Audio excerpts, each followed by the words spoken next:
Hi, this is Pamela Leggett.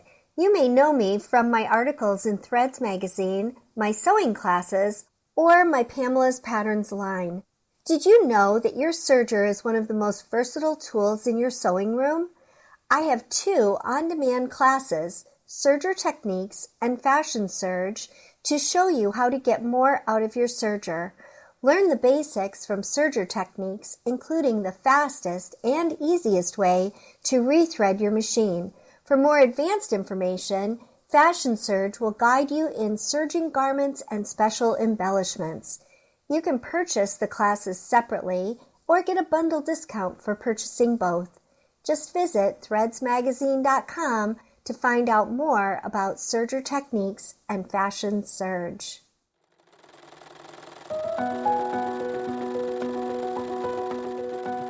Hello and welcome to Sewing with Threads, the monthly podcast with the staff of Threads magazine.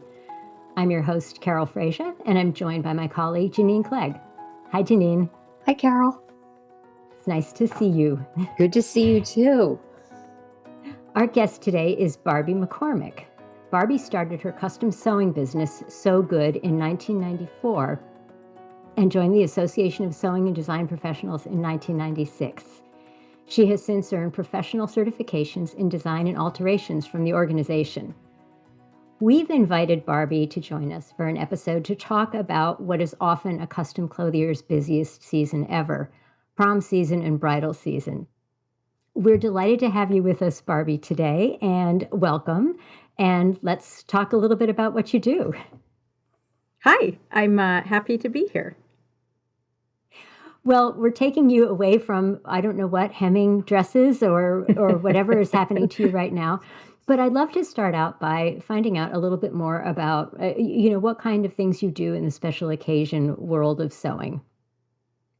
I do a combination of alterations and custom work. So sometimes I have all alterations and no custom work, and other times I have all custom work and no alterations.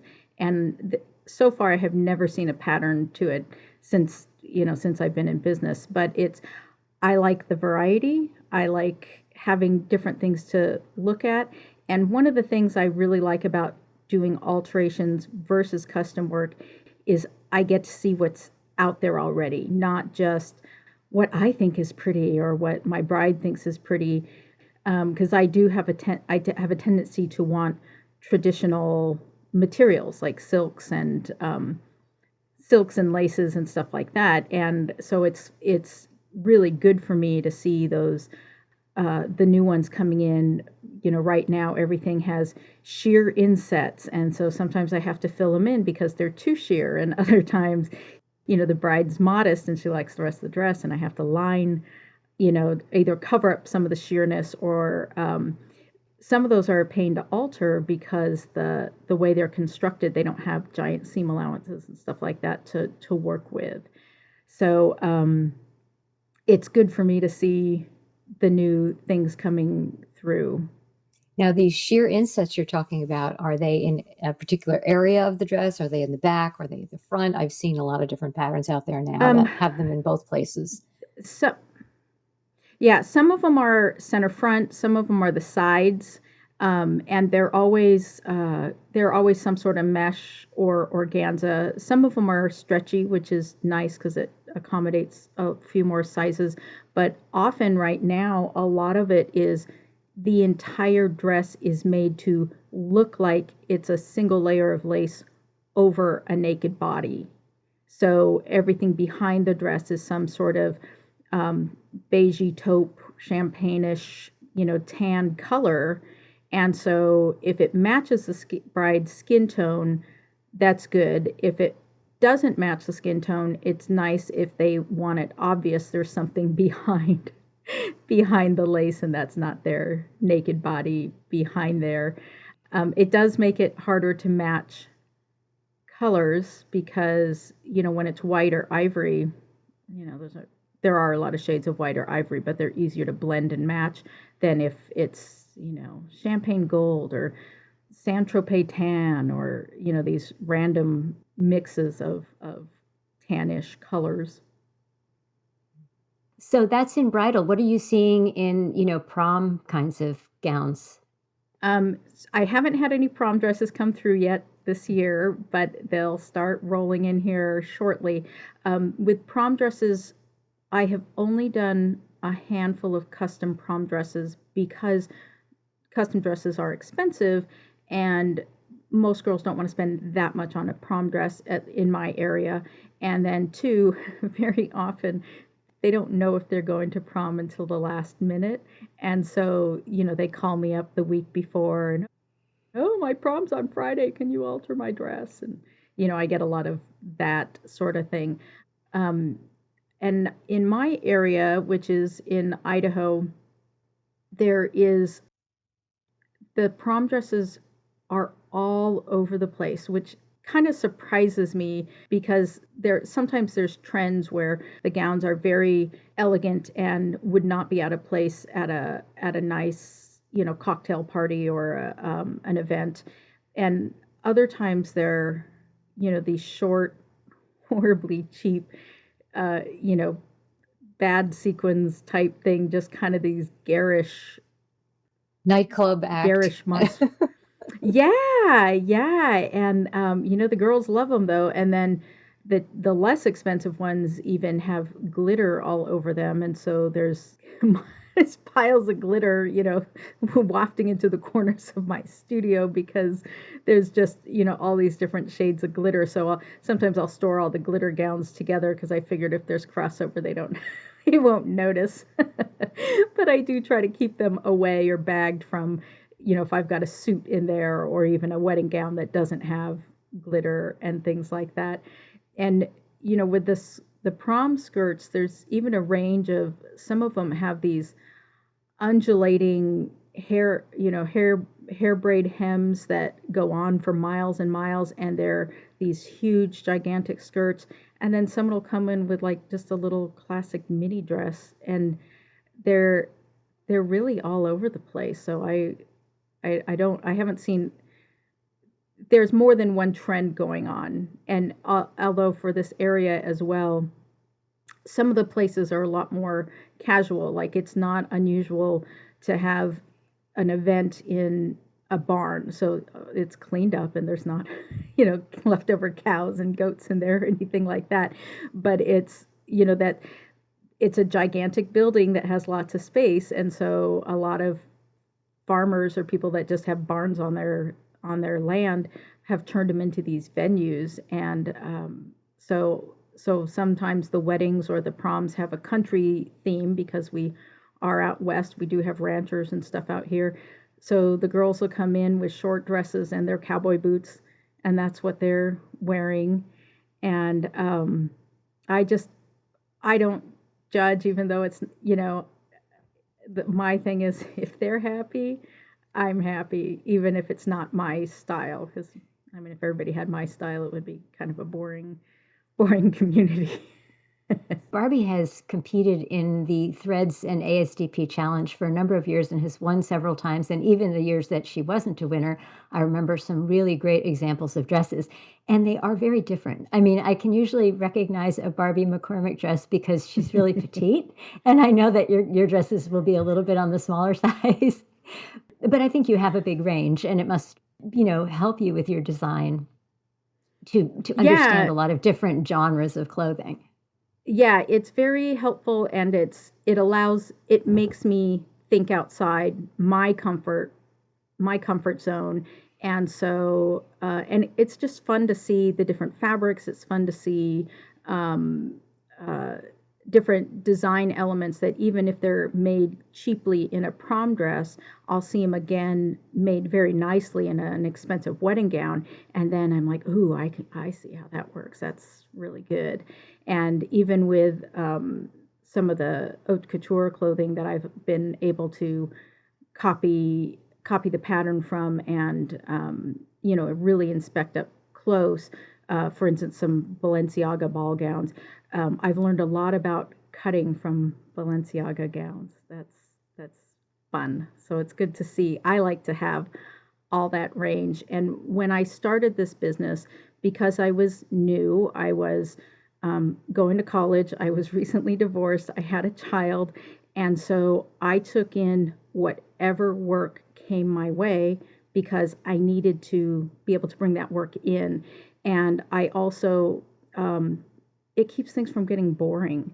So I know people that only do bridal or only do bridesmaids, but not the wedding gown, or they only do, hems or whatever it is. And I like that huge variety because it keeps me from getting bored, but it also allows me to learn from the other garments and see what's there, and then see what looks nice on the different figures. So that is helpful for me and for future clients, right? I'm like, oh, that worked really well on this figure type. I'm going to incorporate that the next time I have someone of that figure type.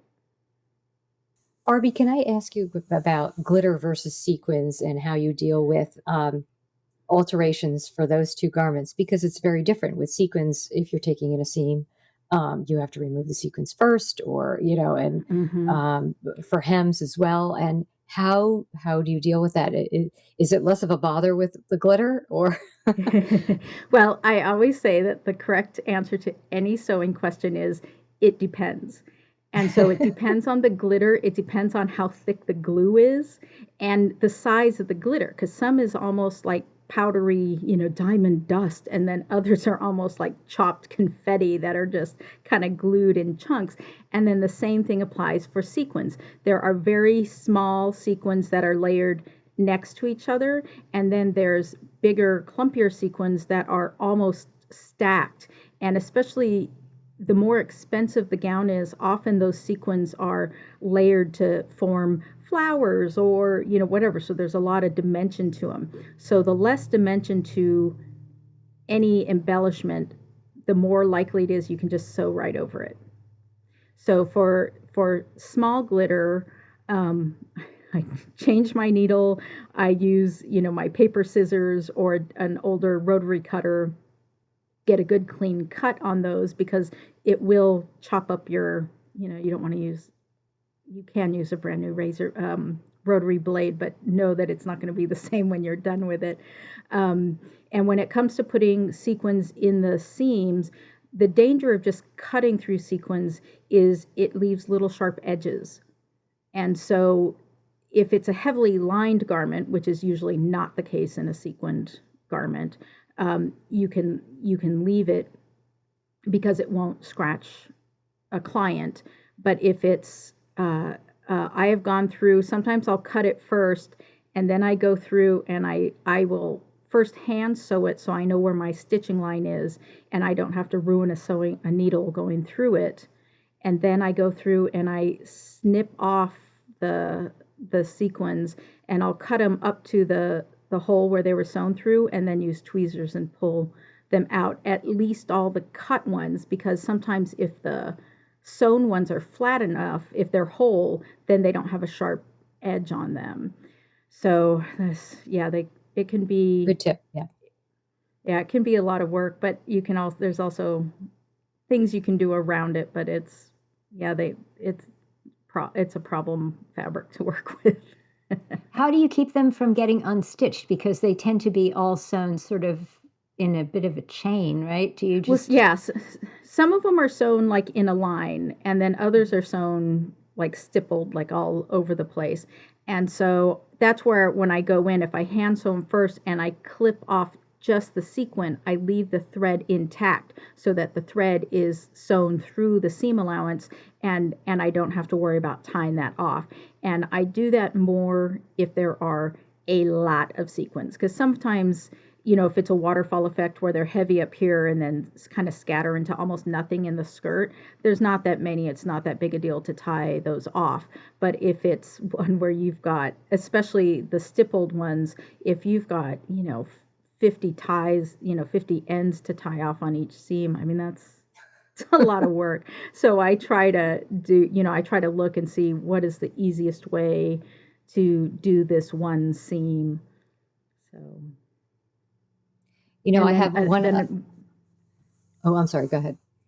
I was going to say, another thing is, if the sequins are small enough, a thing you could do is take in the seam and then bind that whole seam so that it covers all the ends. And it's quicker, it's a little bulkier, but especially if you're on a time crunch or a budget crunch, that's a way to, it's still a reasonable finish, but you don't have to deal with all the bits. And I would think that would be a little more comfortable for the wearer. Yeah, yeah, and it depends on what the rest of the dress looks like, because if it's an all over sequin dress, it's usually not an issue. But if it's, partially see-through and this and that, and then it's next to a sheer panel, then you have to make sure that the seam allowance isn't going into the sheer panel, or, things like that. There's lots of factors to look at, but it is a nice, easy fix. I wanted to backtrack on something you talked about before with the sheer panels, and with the trend of having it seem like there's skin showing through the lace. And I wanted to find out if you have a source or a tip on where to find skin tone from very dark to very light fabrics that you can put behind lace and more sheer fabrics that are on the outside. Yes, there is actually, and with this trend, the suppliers market has really stepped up their game, because it used to be you could get light nude, which is so fair, only pale English people can wear it, and dark nude, which was most Caucasians could that didn't go out in the sun could wear it. I mean, both colors were so light that it was ridiculous. And because of this trend, you can now get, at least 5 or 6 shades, going from super pale pink to, deep dark coffee colored skin tones. And that has been really, really nice. Tutu.com, like the ballet, TUTU, they have a lot of that kind of stuff because of the dance community. So they have a lot of sheer, like, random colors like that. Bias Bespoke is another source that I use, not just for corseting and nude tones for tailoring supplies, but they have pocketing that is all shades, and some tulle or organza that is all shades. And then the other thing that I do, so that I don't have to stock randomly 20 shades of nude tones, is you can blend them because they're sheer.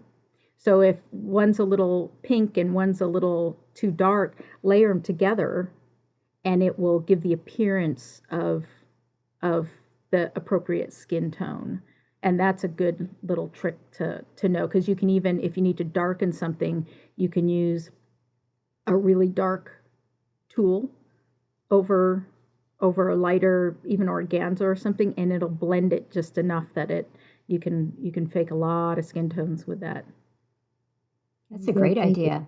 Thank you so much. Yeah, I think Bias Bespoke, if I'm not mistaken, used to also carry sort of mesh-based invisible zippers in all different skin tones too, which is nice if you're trying to do a sheer panel and you want to put a zipper in it. You can not have to worry so much about having a big opaque zipper tape going down the dress. Yes, exactly. Yeah. Oh, I have so many questions for you about doing all this, Barbie. But one thing that I really would like to ask you, which is a big question, is for someone, say, who's at an intermediate level of sewing and is interested in doing a really special prom dress, or even attempting a wedding gown, or it has been saddled with making a bridesmaid's dress, whether they like it or not. Do you have any tips for, what kinds of designs, features to look for, fabrics to opt for or avoid, or anything else that would make it seem like it was like actually an enjoyable project and one that has a chance of success? The number one thing I would recommend is do a muslin. If it's a big fluffy skirt, you can get away with doing a muslin of just the bodice, but do a muslin first. And I was really reluctant to do them when I started, because I was like, oh, I've got to buy muslin and then use the muslin for this instead of that. And it's a lot of time and effort up front, but it will save you so much tears and pain and trouble later on, because muslin you can make notes on, you could rip it out and re-sew it, you can make changes in your muslin, whereas if you're supposed to make this gown in silk chiffon, you don't, if you rip out those seams, those holes are forever there. So number one, do a muslin, and I promise you it's worth it. And then number two, in theory, if you're not very good at fitting, or the person has fitting issues that you don't know how to deal with, the looser the garment, the easier it is to get a good result. Now, it might not be the perfect result, but it will be a nice result, and a loose fitting, well-made garment is better than a tightly fitting garment that doesn't fit the figure underneath it at all. And so I would say try to avoid synthetics, because I'm a huge fiber snob, but I find that working with silks versus a silky polyester, the silk is infinitely easier to work with. It behaves better. And if you put a lot of the silks nowadays, a lot of everything nowadays has a little bit of lycra in it, that is very forgiving. So that's another good big advice. thing. Yeah. Well, with the muslin, I'm remembering I had decided, I found, actually, Carol, you were influential in this. We found a pattern that we thought would be great for a dress for me for a wedding that I was attending, family wedding. And I was very excited about it. I thought the style was perfect. And it was actually an older style. It was an older pattern we found, but we thought it would work really well for me. So I made a muslin and put the muslin on. And we were like, this is not the dress for me. How ugly this looks on me. I couldn't believe how I could have gotten it so wrong, that we loved, all of us were like, oh, this will look great on you. Made the muslin, and that was the end of that. I went to a totally different pattern. And I'm wondering if you've had similar experiences where you've had a bride or someone who said, I want this style, and then they saw the muslin and they're like, get it. Mostly those issues end up, for me personally, because, we all get caught up in, oh gosh, this pattern on this tall, thin, 20-something model looks fabulous. It should look equally fabulous on me. And then you're like, wow, no, it's not even close. So most of that is with me, because there's certain designs that I'm like, oh, I just love the way that looks. And then I'm like, oh, right, I don't have anything with that sleeve because it doesn't work on me. And I've had a couple of, usually sewing students, not necessarily brides, that we do up a muslin and they're just like, ew. And one thing we did learn from that as well, though, is sometimes people who are very, very visual but cannot visualize things, if they see themselves in muslin and muslin is not a flattering color on them, they hate it no matter what. And so, for instance, one student, what I suggested to her, I said, go buy a bolt of coral-colored quilting cotton and make all your muslins out of that, because it was very nice on her. It was really pretty. I said, now, don't get caught that everything looks good because it's in this coral color. It kind of goes both ways. But most of the time when I do the muslins for the brides, they're like, so happy with just the muslin that's itself is like, so you're just going to finish this up? Is this how it works? They're just happy with the fit and stuff like that. But a muslin, all the time and effort spent in making a muslin to realize that it looks horrible on you, that's one, that's your lesson learned. And two, at least you didn't cut it out in your fabric.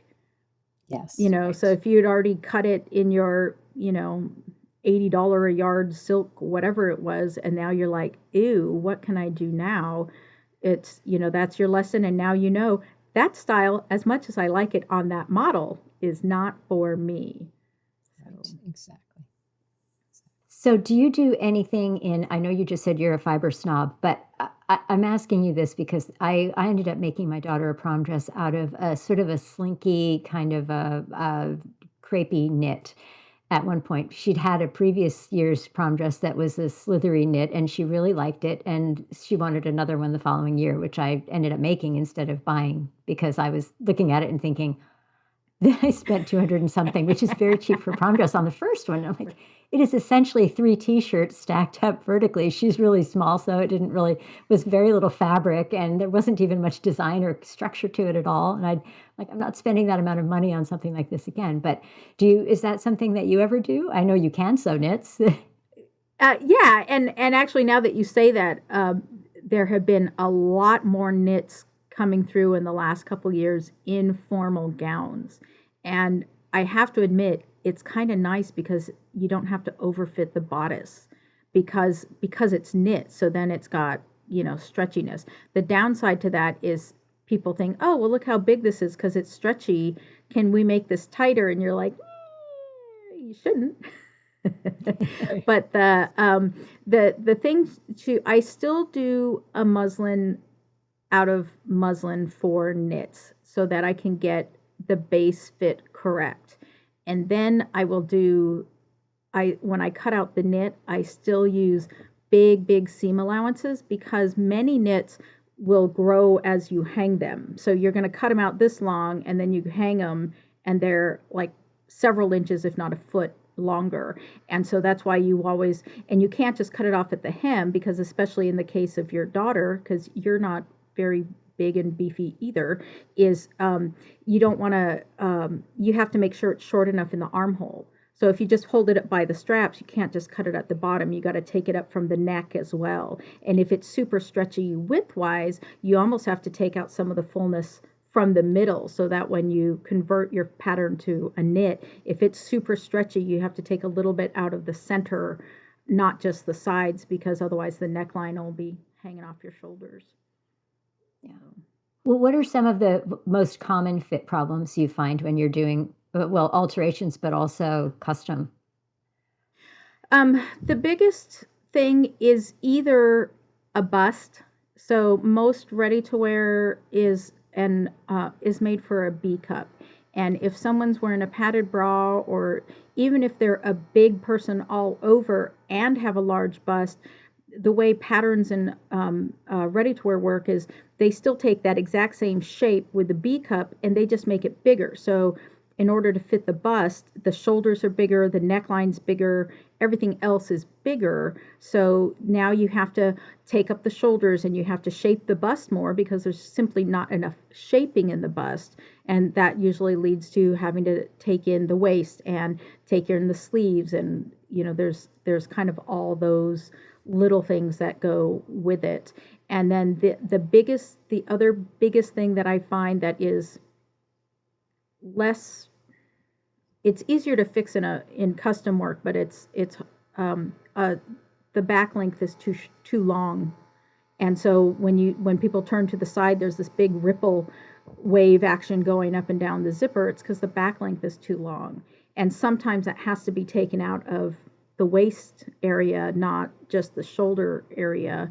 So that can be, depending on if it's a ready-to-wear dress, some of that can get expensive because you have to remove at least half the zipper, take in the dress wherever it needs to be taken in, and then putting the zipper back in. And some fabrics it's easier to do than others. So with an alteration like that, I actually can picture that exactly. I see it in ready to wear on people, not bridal, but they buy a dress that fits the whole front, but they just may be shorter in that back length for posture or whatever. If the dress doesn't have a waist seam line, how do you handle that? Do you have to put a seam line in there? Because you can't necessarily just drop everything down or move everything up always. No, I've been really lucky that whenever I've had to do that, there is either a waistline seam, or if it is textured or has lace, you can seam whatever's underneath the lace, and then you're going to just relayer the lace on top so that you can't see the seam. And so I've been pretty lucky being able to do something like that. But otherwise, you've got to put a seam. Yeah, there's ways around it, but there has to be enough seam allowance and stuff. It's almost like when you make a muslin and you have to pull a bunch out of the back and you reshape the muslin, in theory, if enough changes are made, you can recut that from the original piece, but it's, you've got to take everything else apart and then get it back kind of situated. So, and what I often do is I try to be very conscious of their budget. And some people are like, nope, I don't care. I want this to fit absolutely perfectly. And I'll kind of ballpark them along the way so that later they're like, oh, like they're not like, oh no, that's way too much. And especially with proms, or if it's a bridesmaid, I try to be very sympathetic, because especially if it's a gown that I know they're only going to wear once because it looks hideous on them and it's a horrible fabric, I'll point it out to them and I'll say, okay, see this? This really should be taken up, but it's going to cost, some fabrics are easier. So it might be, I might be like, oh, this is going to cost an extra $200 to do. And I let them make the decision, because for me, I'll take apart the dress and, recut it and sew it back together as long as they're willing to pay for it. I try not to put my judgment on them. And some people are okay with that. And other people are like, no, I hate this dress. I'm taking it off right after the reception. Or right after the wedding, I'm going to change into something else. So I'm like, then just leave it. That's very realistic. I like hearing that, because I think sometimes you really need to have that point of view with this, the Yeah. sort of striving for perfection.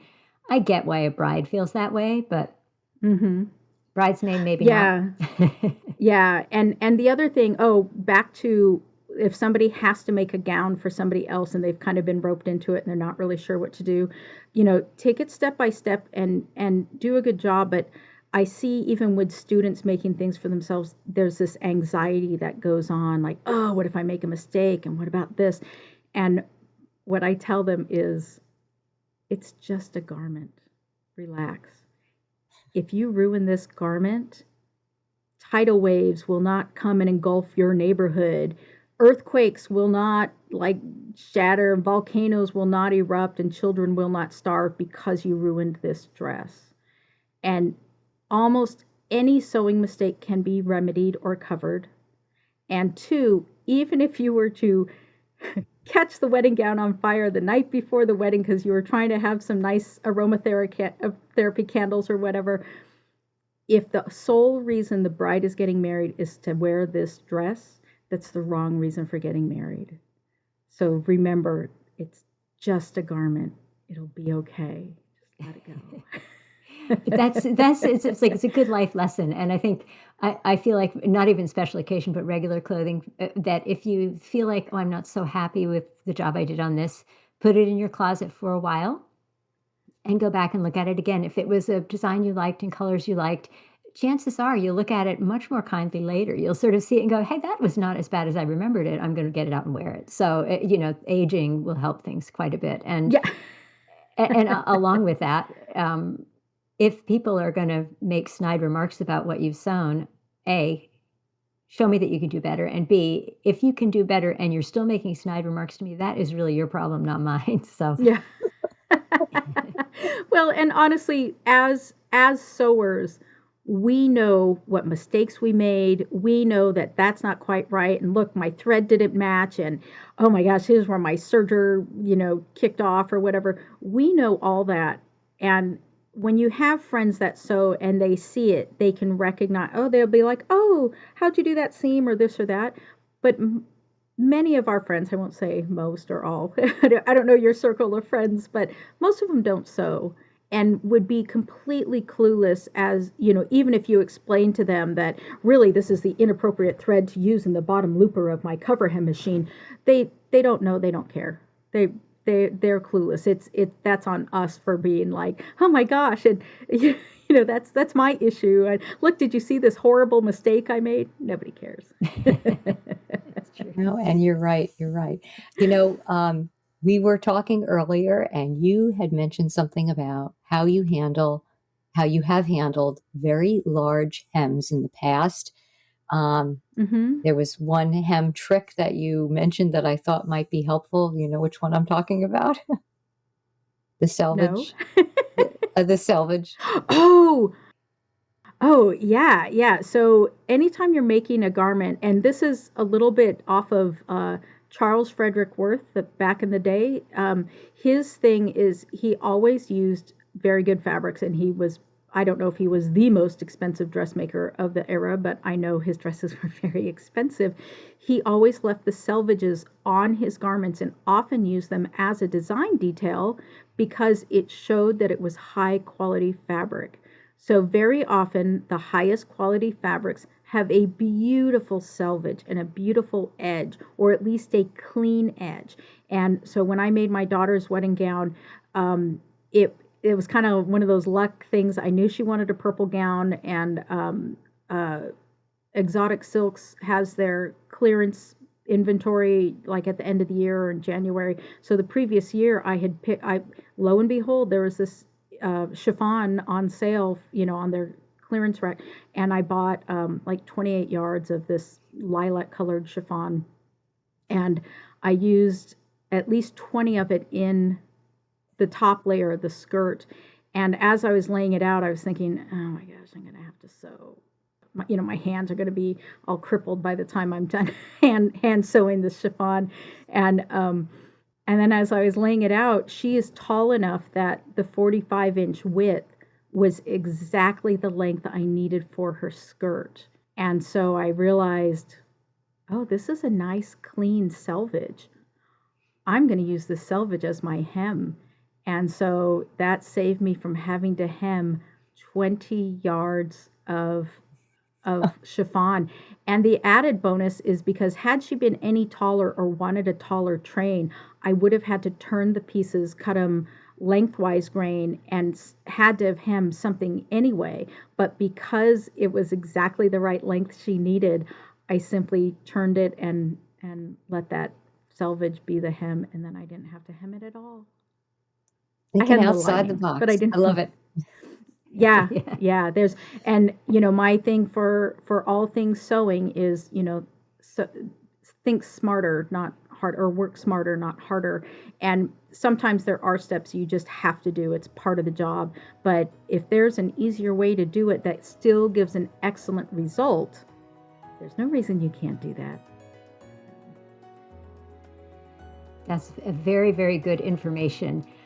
We are coming to the end of our time, and so I'd like to let the listeners know that they can find out more about Barbie McCormick at barbiemccormick.com, and the link will be in the show notes, which can be found at threadsmagazine.com. Look for the podcast tab in the navigation, and you can get to the podcasts there, and you'll see it there.